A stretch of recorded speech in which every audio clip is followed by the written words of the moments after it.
suatu saat kita juga harus berpikir tentang asal kejadian kita.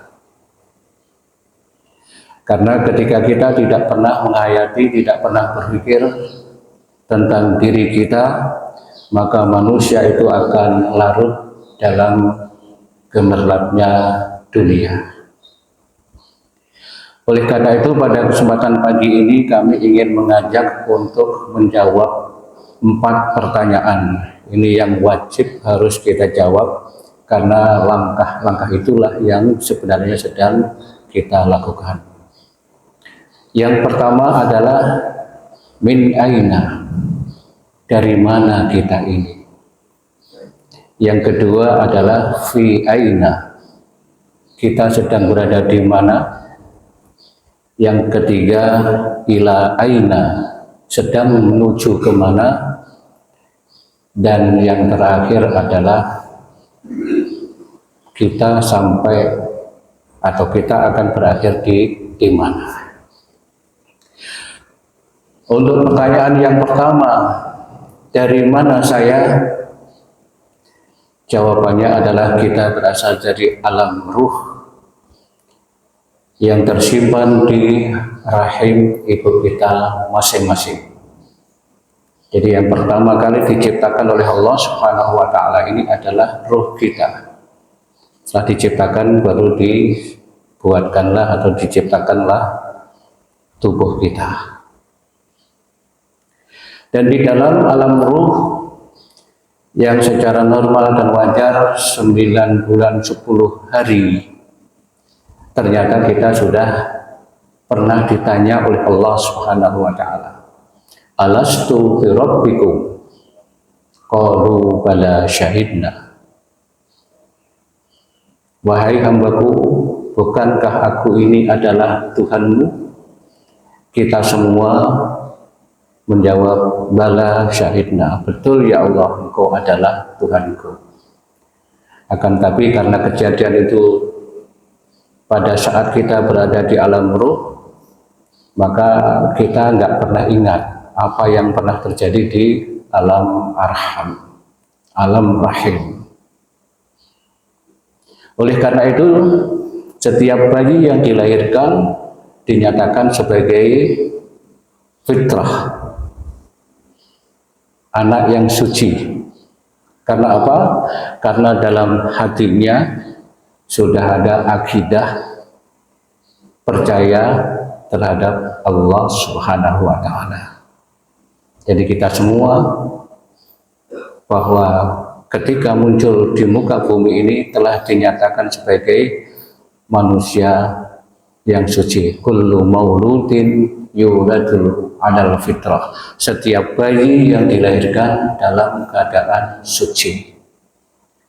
Kemudian bahwa orang tuanya lah yang mengarahkan dia itu menjadi Nasrani, menjadi Muslim, menjadi Yahudi, Majusi, dan lain sebagainya. Ini yang pertama, kita menjawab pertanyaan dari mana kita. Pertanyaan yang kedua adalah ketika kita sudah lahir di muka bumi adalah di mana kita. Jawabannya kita adalah berada di dunia alam yang fana. Setelah itu baru kita kembangkan lagi pertanyaannya, kalau di dunia ini kita untuk apa? Allah Subhanahu wa Ta'ala memberikan bimbingan untuk menjawabnya. Wa ma khalaqtul jinna wal insa illa liya'budun. Dan tidaklah aku menciptakan jin dan manusia melainkan untuk beribadah.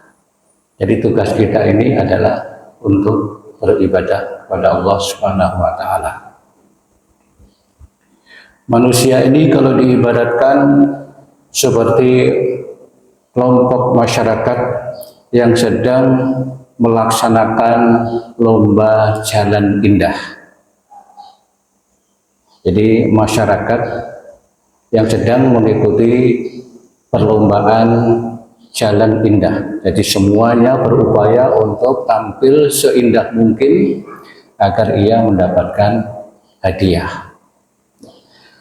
Bagi peserta untuk mengikuti lomba jalan indah tersebut pasti mempunyai motivasi yang berbeda-beda.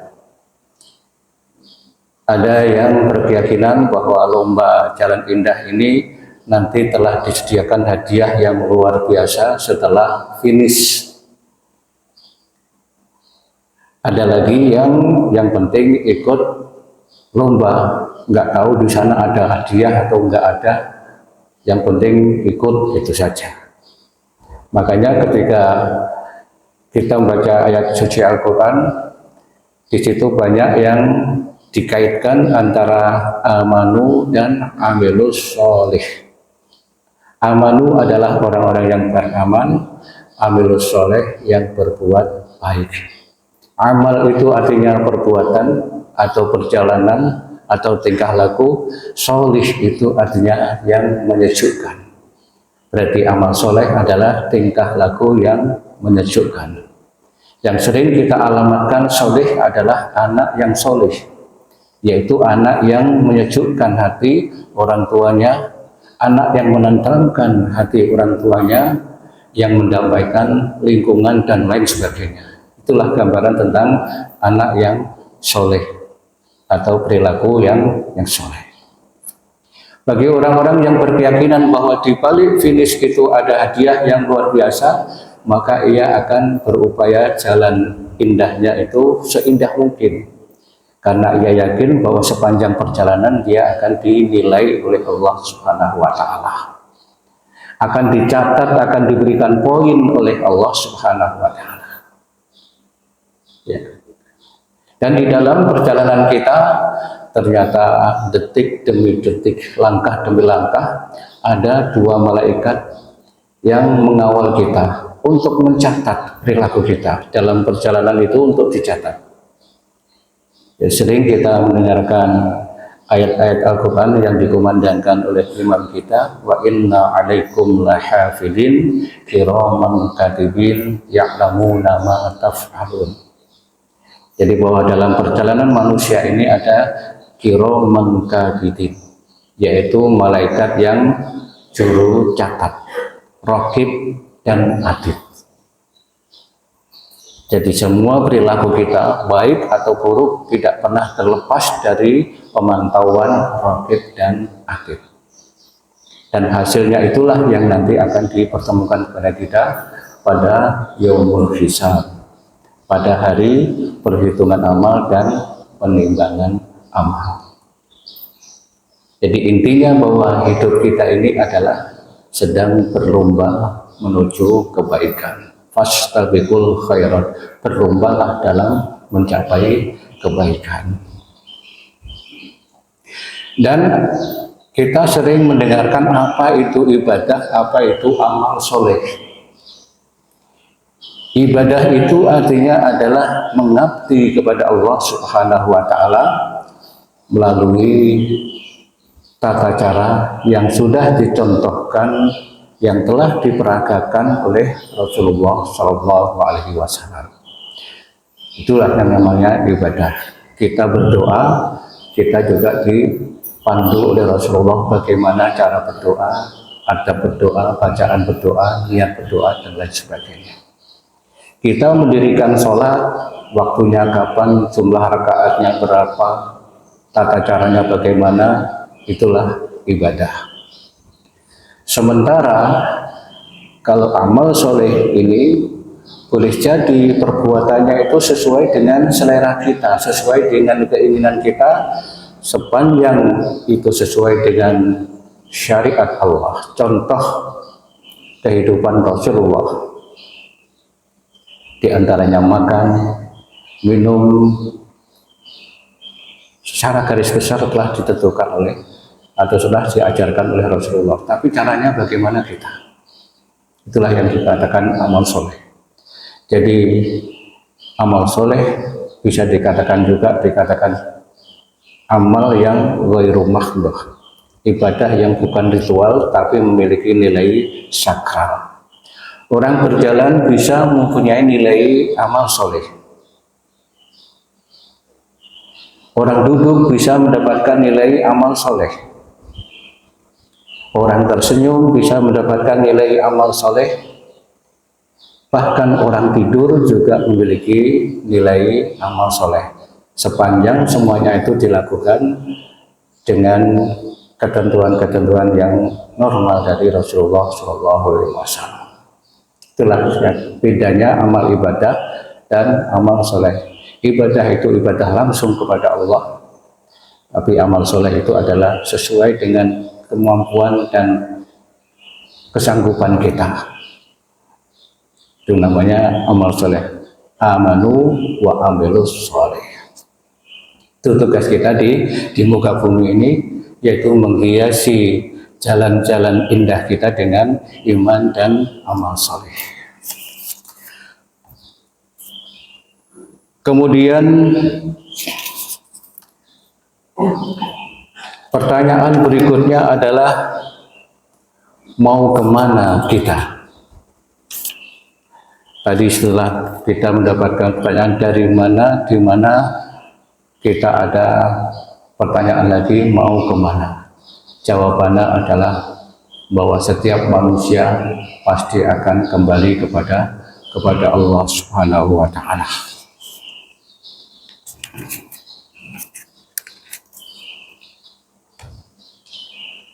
Sering kita mendengar ungkapan kabar duka, inna lillahi wa inna ilaihi raji'un. Kami ini adalah milik Allah, berasal dari Allah, dan akan kembali kepada Allah. Seharusnya ketika kita mendapatkan ungkapan atau berita duka seperti itu, hati kita menjadi sadar bahwa cepat atau lambat, suka tidak suka, kita juga akan senasib dengan orang yang baru saja diberitakan itu. Tapi rupanya ketika kita mendapatkan informasi seperti itu, mungkin melalui WA, itu yang sibuk adalah bagaimana saya bisa ikut peran serta memberikan ucapan itu dengan gambaran, lukisan, dan kata-kata yang indah. Jadi justru kayaknya berlomba menampilkan ungkapan innalillahi wa inna ilaihi raji'un, bukan dari pendalaman yang hati tulus bahwa kita juga akan senasib dengan almarhum. Kenapa manusia itu dikatakan sebagai almarhum? Ya, ini juga harus kita biasakan bahwa setiap kali kita menyebut orang yang telah wafat dengan ungkapan kata almarhum, bukan mendiang, bukan arwah, karena itu bukan atau enggak ada unsur kata-kata doanya. Tapi ketika kita mengucapkan kalimat almarhum, artinya mudah-mudahan dirahmati oleh Allah Subhanahu wa Ta'ala. Almarhum itu artinya mudah-mudahan dirahmati Allah. Ya, seperti kemarin subuh kita sama-sama mendengarkan tausiah di tempat ini, bahwa ternyata yang menyebabkan kita masuk surga itu bukan semata-mata karena amal kita, akan tapi karena rahmat dari Allah Subhanahu wa Ta'ala. Rasulullah Shallallahu Alaihi Wasallam pernah menyampaikan tentang hal ini, la yadkhulul jannata ahadukum bi amalihi. Kalian tidak akan masuk surga hanya semata-mata amal kalian. Wala anta ya Rasulullah, apakah engkau juga demikian? Betul, saya juga demikian, nggak akan masuk surga hanya semata-mata karena amal. Illa ayatanggung matani bifadlin wa rahmatin, kecuali kalau aku itu dirahmati dan diridhoi oleh Allah Subhanahu wa Ta'ala. Berarti bahwa yang menentukan kita masuk surga itu adalah ridho dan rahmat dari Allah Subhanahu wa Ta'ala. Berarti ketika kita hidup di muka bumi ini, mari kita biasakan untuk menebarkan salam. Ketika kita berjumpa dengan orang-orang yang masih hidup, dengan mengucapkan kalimat Assalamualaikum warahmatullahi. Mudah-mudahan engkau selamat dan mendapatkan rahmat Allah. Kemudian ketika meninggal, ketika kita sudah wafat, kita juga masih didoakan dengan ucapan almarhum, mudah-mudahan dirahmati. Dan ketika kita sudah berada di alam surga, kita juga masih mendapatkan salam. Salamun qaulam mir rabbir rahim. Wahai Tuhan, Anda mendapatkan salam dari Tuhan yang Maha Pengasih lagi Maha Penyayang. Hadirin sekalian yang dirahmati Allah. Terakhir, bahwa di mana ending dari hidup saya? Jawabannya adalah kelanjutan dari jalan indah kita yang ketika di muka bumi ini lintasan kita dikatakan Shiratal Mustaqim, yang sering kita minta di dalam suratul Fatihah, ihdinas Shiratal Mustaqim, ya Allah tunjukkanlah kami pada jalan yang lurus. Maka ketika di akhirat nanti ending hidup kita juga akan melintasi Shiratal Mustaqim. Dalam berbagai hadis digambarkan bahwa Shiratal Mustaqim ini orang bisa melihatnya sesuai dengan amal kebaikan masing-masing. Karena ruh kita yang telah mempunyai cahaya, yang memiliki sinar, yang antara yang satu dengan lainnya tentu berbeda-beda. Ada yang mengibaratkan bahwa Shiratal Mustaqim di akhirat, yaitu keberadaannya melintas di atas punggung neraka, yang apabila salah melangkah dia akan jatuh ke neraka.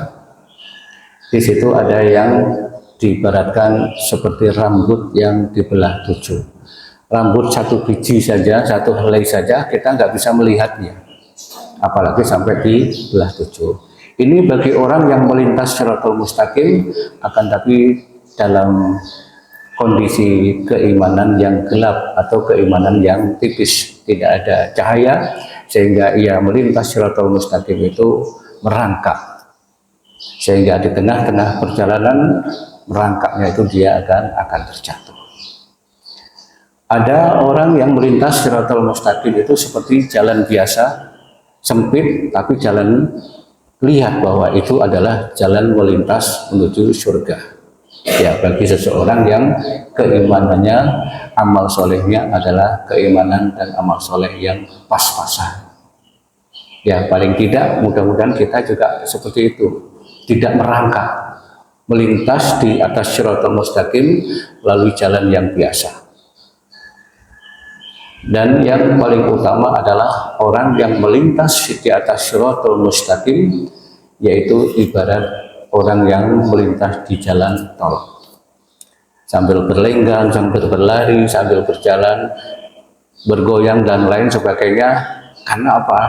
Jalan yang dilintasi adalah jalan yang lebar, jalan yang mulus, jalan yang lurus. Nah, makanya ketika kita membaca suratul Fatihah, di sana ada kalimat ihdinas Shiratal Mustaqim, ya Allah tunjukkanlah kami pada jalan yang lurus. Itu hadirkan hati kita bahwa bimbinglah ya Allah kami menuju jalanmu yang lurus itu. Jadi sejenak dalam hati kita berdoa dalam hati, ya Allah tunjukkanlah kami pada jalan yang lurus. Karena yang punya hak untuk membimbing Shiratal Mustaqim, ya di atas Shiratal Mustaqim itu hanyalah Allah Subhanahu wa taala. Dan yang terakhir yang perlu kita sampaikan di sini adalah bahwa selain kita menjawab pertanyaan dari mana, di mana, mau kemana, dan endingnya juga sampai di mana, maka bahwa setiap manusia ini tidak akan kekal hidup di muka bumi ini. Sisa-sisa umur kita ini harus diisi dengan amal ibadah. Makanya setiap kali kita mendengarkan khutbah Jum'ah, di situ selalu diawali dengan ittaqullah, bertakwalah kepada Allah. Hiasilah hidup kita dengan takwa kepada Allah, karena kehidupan kita ini sangat terbatas. Seperti yang kami sampaikan kemarin, bahwa takwa itu adalah merupakan pakaian hati kita. Dua pakaian yang Allah berikan kepada kita, yaitu pakaian yang dapat menutup aurat kita, yang dapat menampilkan kewibawaan kita, yaitu pakaian kehormatan kita, dan yang kedua adalah pakaian hati kita, itulah takwa. Walibasut taqwa dzalika khair, dan pakaian takwa itulah yang terbaik. Karena manusia tidak akan kekal di muka bumi ini, maka ujung-ujungnya kita akan kembali kepada Allah, akan maut dan akan menjadi mayit. Ada sakratul maut, ada mayit. Maut itu artinya adalah orang yang sedang menghadapi kematian. Sakratul maut, ya, sakrat itu artinya orang yang sedang bergejolak. Jadi keimanannya naik turun, kondisi pikirannya kacau dan lain sebagainya. Bagi orang-orang yang selalu menghiasi hidupnya dengan asma Allah, maka kekacauannya itu dia akan selalu menyebut nama Allah. Karena dikatakan bahwa anta ma'aman ahabbaka, engkau akan selalu bersama orang-orang yang engkau cintai. Ketika kita merasa cinta kepada Allah, maka di mana saja yang kita sebut adalah nama Allah.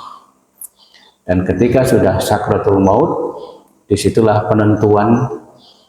Ya, kami pernah menjumpai atau menghadapi orang yang sakratul maut itu hampir 3 jam. Jadi nafasnya itu sudah berada di dada, akan tetapi dia tidak menjadi mayit, atau lama sekali prosesnya menjadi mayit, hanya tersengal-sengal saja. Suaranya itu kalau boleh saya bahasakan seperti kapal bersandar yang talinya diikatkan di dermaga, krotok-krotok, Masya Allah. Akhirnya saya bertanya kepada istrinya, Ibu, Bapak ini kondisinya sudah parah, apakah Ibu ikhlas kalau seandainya Bapak ini dipanggil Allah Subhanahu wa Ta'ala? Ikhlas Pak, saya kasihan, mulai jam 5 sampai sekarang kondisinya tetap seperti itu. Oleh karena itu Ibu, mari kami bimbing untuk berdoa, dan doa ini tentu saja sesuai dengan doa yang pernah dianjurkan oleh Rasulullah. Artinya bahwa janganlah engkau minta mati, akan tapi mintalah kepastian kepada Allah. Doanya adalah Allahumma ahyini ma kanatil hayatu khairul li. Ya Allah, hidupkanlah saya sekiranya kehidupan itu lebih baik bagi saya. Wa tawaffani ma kanatil wafatu khairul. Dan matikan kami ya Allah sekiranya kematian itu lebih baik bagi saya. Makanya ketika ada orang yang sakratul maut, itu dibacakan Yasin, itu dilanjutkan dengan doa seperti ini. Allahumma hyihi ma kanatil hayatu khairul lahu wa tawaffahu ma kanatil wafatu khairul lahu. Ya Allah, hidupkanlah saudara kami yang sedang sakratul maut ini sekiranya kehidupannya lebih baik baginya, dan segera matikan ya Allah sekiranya kematiannya itu lebih baik baginya. Jadi seorang ibu itu saya bimbing, saya arahkan, saya doa seperti itu. Alhamdulillah tidak seberapa lama dia dipanggil Allah Subhanahu wa Ta'ala. Jadi namanya sakratul maut itu namanya memang gejolak, mabuk. Ya, sakrat itu kan dikatakan juga bisa mabuk. Sakratul maut berarti orang yang kondisinya seperti orang mabuk. Orang mabuk itu kalau memang kebiasaannya ngomong jorok, ngomong kotor, ngomong kasar dan sebagainya, ya itu yang akan diucapkan. Demikian pula orang yang sakratul maut. Kalau dalam kehidupan biasa-biasa sehari-harinya kata-kata seperti itu, yaitu yang akan diucapkan. Hadirin sekalian yang dirahmati Allah, barangkali inilah renungan kita tentang diri kita dan tentang akhir dari hidup kita. Mudah-mudahan Allah Subhanahu wa taala senantiasa memberikan kesehatan dan keafiatan, memberikan inayah dan hidayah kepada kita semua, sehingga kita mampu melintasi jalan Shirathul Mustaqim ini dengan baik, sesuai dengan bimbingan Allah dan Rasulnya, sehingga kita semua mampu melanjutkan melintas Shirathul Mustaqim di akhirat kelak dalam keadaan yang baik, dan kita bisa bersama-sama di dalam surganya Allah. Inilah yang dapat kami sampaikan. Hadanallahu yakum ajmain. Assalamualaikum warahmatullahi wabarakatuh.